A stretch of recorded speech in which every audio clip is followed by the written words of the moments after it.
Sila kamu ke surat 371, tafsiran ayat 216. Kita baca ayat. A'udzubillahi minasyaitonir rajim. Bismillahirrahmanirrahim.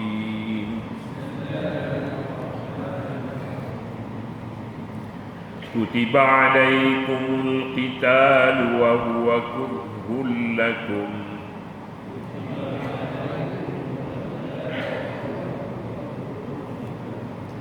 وعسى أن تكرهوا شيئا وهو خير لكم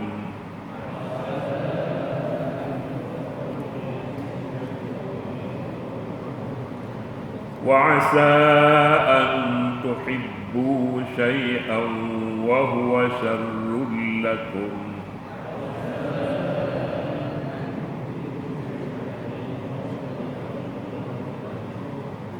والله يعلم وأنتم لا تعلمون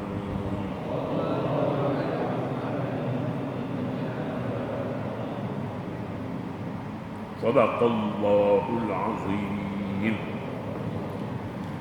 Kutiba alaikumul qital wa huwa kurhul lakum. Diwajibkan ke atas kamu berperang, padahal peperangan itu memanglah tidak kamu sukainya. Wa asa an tuhibbu syai'an wa asa an takrahu syai'an wa huwa khairul lakum. Boleh jadi kamu membenci sesuatu padahal ia amat baik bagi kamu. Wa asa an tuhibbu syai'an wa huwa syarrul lakum, dan boleh jadi pula kamu menyukai sesuatu padahal ia sebenarnya amat buruk bagi kamu. Wallahu ya'lamu wa antum la ta'lamun. Allah Maha mengetahui sedangkan kamu tidak mengetahuinya. Ayat yang kita baca kali ini mengenai perang di dalam Islam. Selepas membicarakan kita supaya kita dirangsang supaya berbelanja, memberi nafkah. Beri nafkah itu baik. Kul ma anfaqtum min khairin falil walidaini wal aqrabina ila akhir ayat. Apa yang perbelanjaan kamu daripada harta kamu, maka utamakan ibu bapa, kaum kerabat, anak yatim, orang miskin dan ibn sabi. Anak yatim, tak kira lah dia miskin tak miskin pun, tak ada ibu bapa sudah miskin dah, contoh namanya yatim. Tak ada bapa lagi dah miskin, tak ada bapa. Ada semua dia katanya bukan semua anak yatim boleh. Ada orang cakap macam tu. Anak yatim yang miskin, ada anak yatim dia kata juta-juta, saya juta-juta tu pun dia tidak boleh simpan untuk dia, orang lain yang pegang, orang lain. Jadi dalam keadaan yang seumpama itu dia miskin juga kira-kira.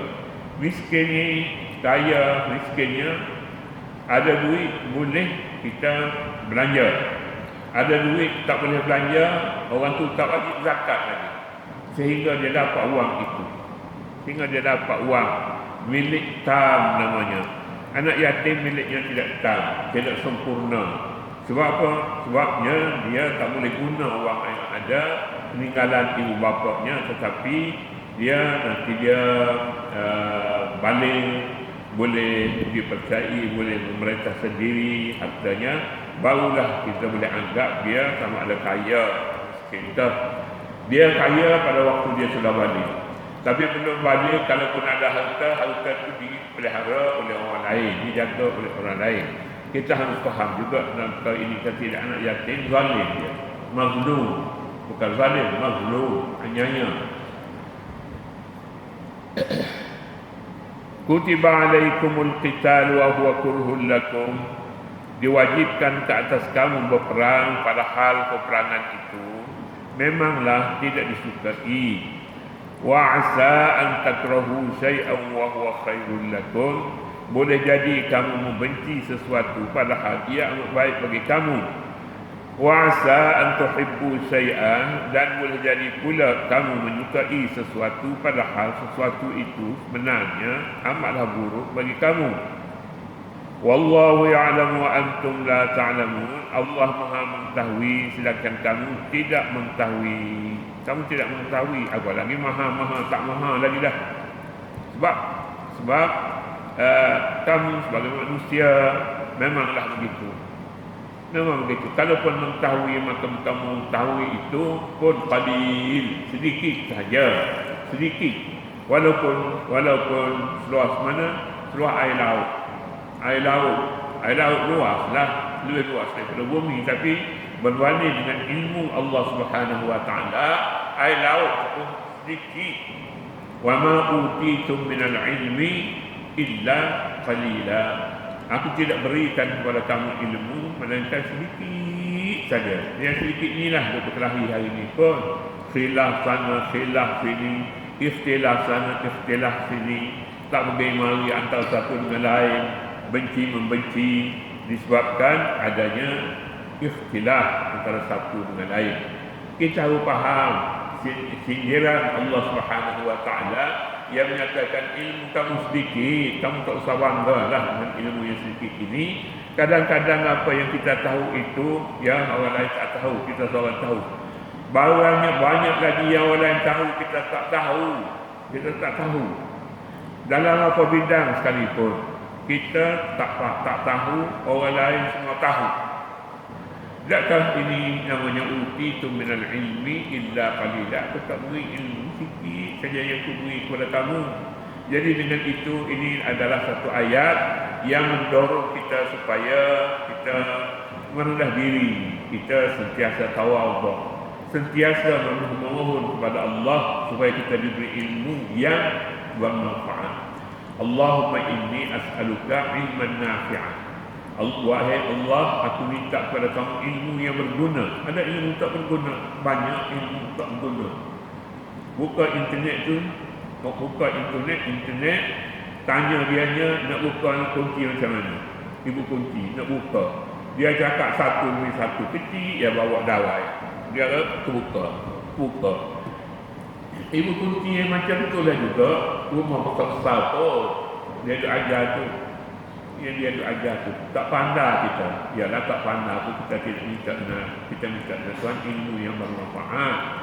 Itu pun manfaat juga kalau kita pandai dan kita jaga ilmu itu. Kita buat hilang anak kunci di rumah kita misalnya, kunci hilang. Ya, kita ada ilmu tak, kita boleh tolong orang lain selain daripada pintu rumah kita boleh buka, dan banyak lagi yang diajar oleh Google. Munasabah ayat kita baca lagi. Menerusi ayat ke-215 yang terdahulu, Allah Subhanahu wa taala menyatakan pengorbanan dengan harta, pengorbanan dengan harta dulu, bersedekah, infak kepada pihak-pihak yang memerlukan bantuan dengan mendahulukan ibu bapa, diikuti dengan kaum kerabat, anak-anak yatim dan orang miskin. Lain tu orang miskin. Nanti jangan anak yatim tu kita nanti dia miskin tu kita nak bagi, tak, anak yatim. Sebut cakap tu ya, Quran pun dia tidak kata wal yatamal miskin. Tak ada. Tidak macam tu. Jadi jangan pula kita tafsirkan anak yatim tu hak yang miskin, yang kaya tak payah. Kita silap.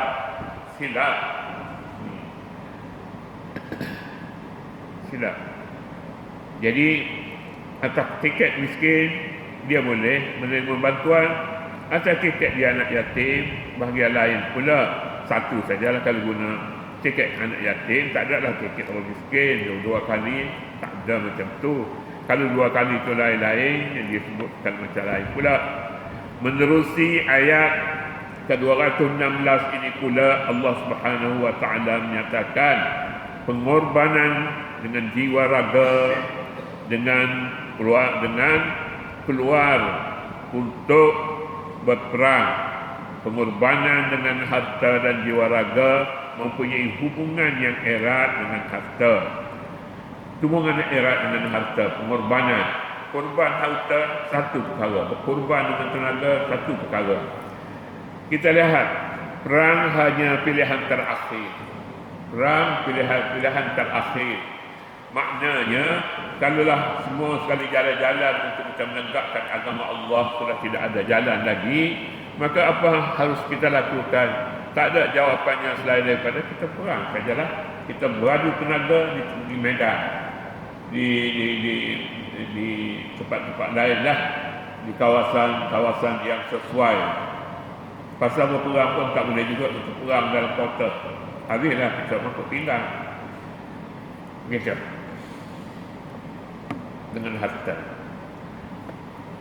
Satu perkara yang kita mesti ingat, bahawa bidang jihad ini banyak. Oleh yang demikian, kita perlu selesaikan dahulu yang utama, dan yang akhir sekali, kalau yang lain dah semua dah cukup, maka pergilah perang. Tapi kalau tak cukup, misalnya ilmu tentang peperangan, ilmu tentang ibadat, ilmu tentang kesihatan, ilmu barulah boleh pergi jihad, boleh pergi perang. Jika tidak kita jaga dalam kota, jaga di sini. Jadi dengan itu maka kita telah menyumbang sesuatu. Ataupun jika kita ada harta, kita boleh biayai askar-askar yang sudah cukup syaratnya, mereka mahu pergi perang. Ya, kita boleh bantu mereka. Artinya kalau kita nak mulakan dengan perang di medan perang, terus ini yang pertama dalam senarai kita letak, maka kita akan jadi mangsa. Perang teluk, perang baru ni perang apa namanya, ramai orang kita pun jadi mangsa. Orang Melayu, Islam jadi mangsa. Mengapa? Mereka pergi nak perang, nak mati syahid. Boleh jadi dia dapat syahid, tetapi ada benda yang rugi disebabkan kita dalam usia yang sangat muda. Kita ibadat pun belum mengerti lagi, belum mengetahui uslub dan kaedah-kaedahnya terlebih dahulu. Jadi kalau macam tu kita perlu bersabar sehingga kita cukup kelayakan untuk pergi perang. Maka kita hendaklah pergi dan kita bantu mana-mana umat Islam di mana saja mereka berada. Tetapi untuk keluar pergi perang di rumah pun tak larat nak perang lah. Perang larat. Kadang-kadang dia mati, kadang-kadang tak mati. Dia boleh selamatkan diri. Ini satu perkara yang perlu dipikir oleh orang yang terlibat dengan peperangan. Islam adalah agama berprinsipkan keamanan. Pertama, kedamaian, kebebasan dan keadilan. Oleh itu, peperangan tidak menjadi matlamat bagi agama ini, sama ada untuk menyebarkan agamanya maupun untuk keluasan takluk dan kawasan pemerintahan. Semuanya ini perlu dinilai dengan sebaik-baiknya, sudahkah tiba waktunya ataupun masih belum. Jika peperangan ini boleh membawa kekacauan akibat penyertaan kita tidak mempunyai waktu, kita tidak ada senjata, tidak ada wang, tidak ada kesihatan, tiba-tiba kita nak pergi medan perang, maka ini bunuh diri namanya. Bunuh diri. Jadi dengan itu kita perlu timbangkan dengan betul-betul dengan neraca ilmu. Sejauh mana kita boleh timbangkan? Banyak lagi barangkali bidang jihad yang kita belum ceburi dan memerlukan kita memberi tenaga untuk bidang ini. Jadi tentulah jika kita sedar, maka contoh peperangan yang melibatkan Nabi dan para sahabat hingga mengorbankan beratus-ratus orang misalnya, maka itu kita boleh pelajari. Bukan saja Nabi berperang, kita nak pergi perang, strategi terlebih dahulu. Strategi perang. Sebab perang itu untuk keadilan, kedamaian. Keadilan dia memusnahkan kedudukan orang Islam umpamanya. Apalagi mesti perang lah. Man qutila duna malihi fahuwa syahid. Sesiapa yang berperang kerana mempertahankan hartanya, maka mati itu syahid. Dan jihad itu Orang qutila duna macam-macam laginya kerana perang, kerana hartanya yang diceroboh, rumahnya diceroboh orang, keluarganya diceroboh, nyawa diceroboh orang-orang itu maksudnya mengkafirlah. Maka pada ketika itu sudah tiba waktunya kerana mempertahankan harta, mempertahankan agama, mempertahankan darah, semuanya ini kematian dianggap suci. Suci artinya syahid. Kalaupun tidak, manusia tak kata syahid, tetapi Allah Subhanahu wa taala kata syahid. 216 peperangan hanya boleh dilakukan bagi menegakkan keadilan dan kebebasan. Umat Islam diwajibkan berperang apabila diserang, sekalipun hati sangat berat untuk membuat serangan balas. Sekalipun kita berat hati untuk menyerang balas serangan yang dibuat itu. Yang dibuat itu serangan terhadap harta, serangan terhadap keselamatan orang Islam. Ini semuanya wajib dipertahankan untuk menjaga maruah orang Islam dan membela nasib mereka. Kutiba alaikumul qital wa huwa kurhul lakum. Kutiba makna asalnya ditulis. Kutiba, kitabun, kitab, sebab barang kitab ni barang bertulis. Kitab Al-Quranul Karim, kitab namanya. Kitab sebab dia boleh dibaca, tulis, baca. Al-Qitalu ini juga ditulis. Bila ditulis ini menjadi satu kewajipan yang lebih tegas lagi sebab telah ditulis. Ditulis ini disimpan di Lauhul Mahfuz. Dia boleh dibaca bila-bila sekalipun. Terbuka pada siapa pun nak baca. Kafirkah dia, Islamkah dia, ataupun siapa pun orangnya, bacalah. Kutiba alaikumul qitalu wa huwa kurhul lakum. Diperdukan ke atas kamu, diwajibkan ke atas kamu, bukan sunat-sunat lagi. Diwajibkan ke atas kamu berperang, padahal peperangan itu memanglah tidak kamu sukai. Tapi bila waktunya akan dinyatakan dalam ayat ini juga. Uzina lil ladzina yuqataluna bi annahum zulimu. Diwajibkan, diizinkan mereka untuk berperang bagi mereka, yakni bagi orang Islam yang diperangi oleh golongan penceroboh, kerana sesungguhnya mereka telah dianiaya, dizalimi. Zalika bi annahum zulimu wa inna Allah ala nasrihim laqadir. Allah Subhanahu wa taala dalam memberi pertolongan kepada mereka laqadir, sangat maha berkuasa. Jadi ayat di atas terangkan ayat 39, terangkan ayat yang ke berapa? Yang ke 39, yang ke 216.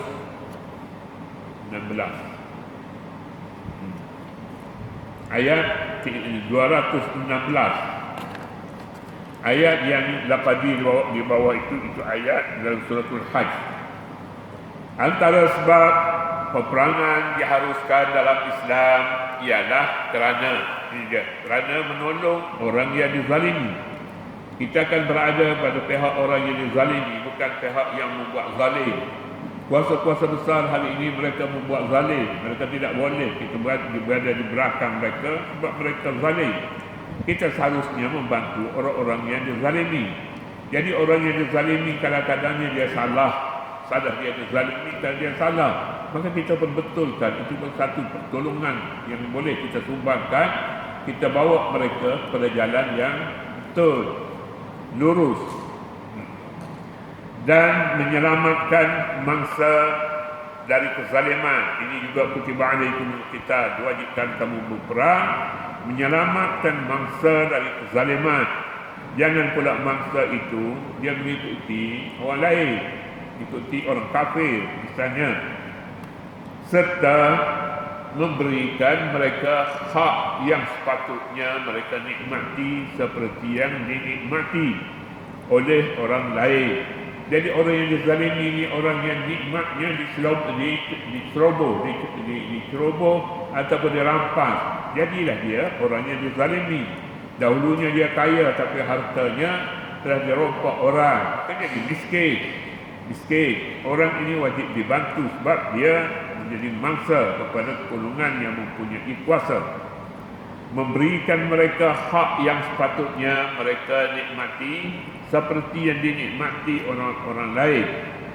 Keharusan ini tidak perlu diperselisihkan lagi oleh mereka yang mempunyai akal. Bagi orang yang ada akal, dia zalimi, kita kata betul tu ada zalimi, ataupun dia zalim orang dulu, ataupun macam-macam lagi untuk kita menelak diri daripada membantunya.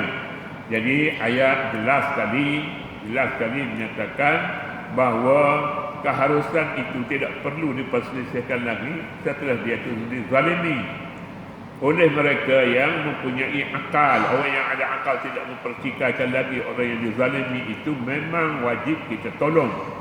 Sebagaimana juga peperangan diharuskan bagi mempertahankan agama yang diturunkan dari langit apabila dicerobohi oleh kaum yang menganut fahaman paganisme, musyrikin. Orang musyrikin memang mereka merupakan pembuat zalim, orang zalim. Tetapi orang yang dizalimi itu wajib ditolong. Kebanyakan ayat Al-Quran yang membicarakan jihad selalunya mengaitkan dengan matlamat untuk menegakkan kalimah Allah yang agung. Kebanyakan dalam Quran bila disebut jihad, bila disebut perang ini dihubungkan dengan perang itu kerana agama.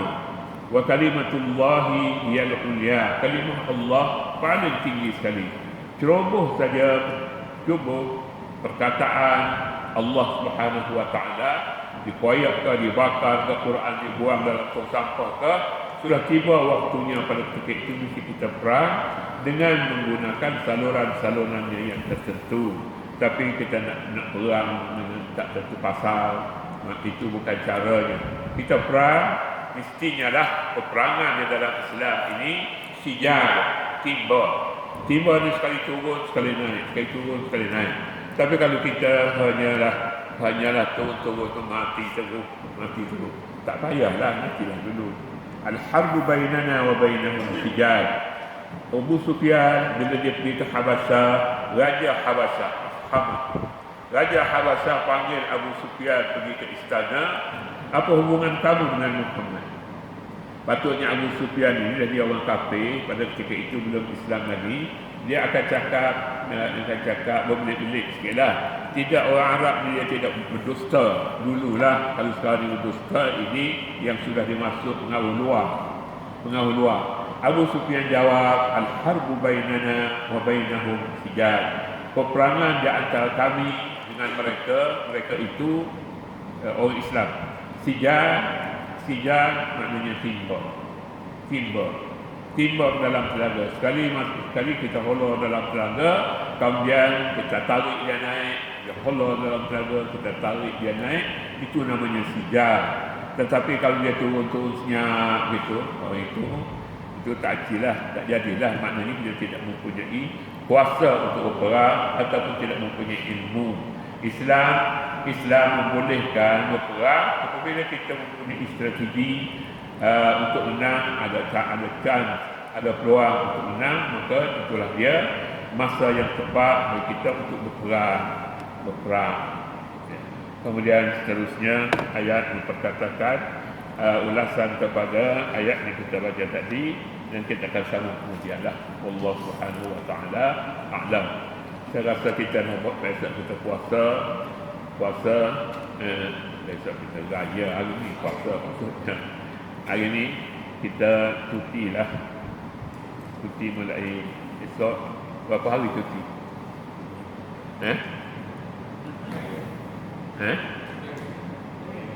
3 hari. Saya nak kata seminggu saja. 3 hari lah saya tak apa, saya tak mana-mana. Alhamdulillah, Bismillahirrahmanirrahim. Allah Rabbana la tuzigh qulubana ba'da idh hadaytana wa hab lana min ladunka rahmatan innaka antal wahhab. Allahumma ati anfusana taqwaha wa zakkiha khairun min zakkaha anta waliyuha wa mawlaha wa sallallahu ala nabiyyina wa ala alihi وصحبه وسلم تسليما كثيرا والحمد لله رب العالمين.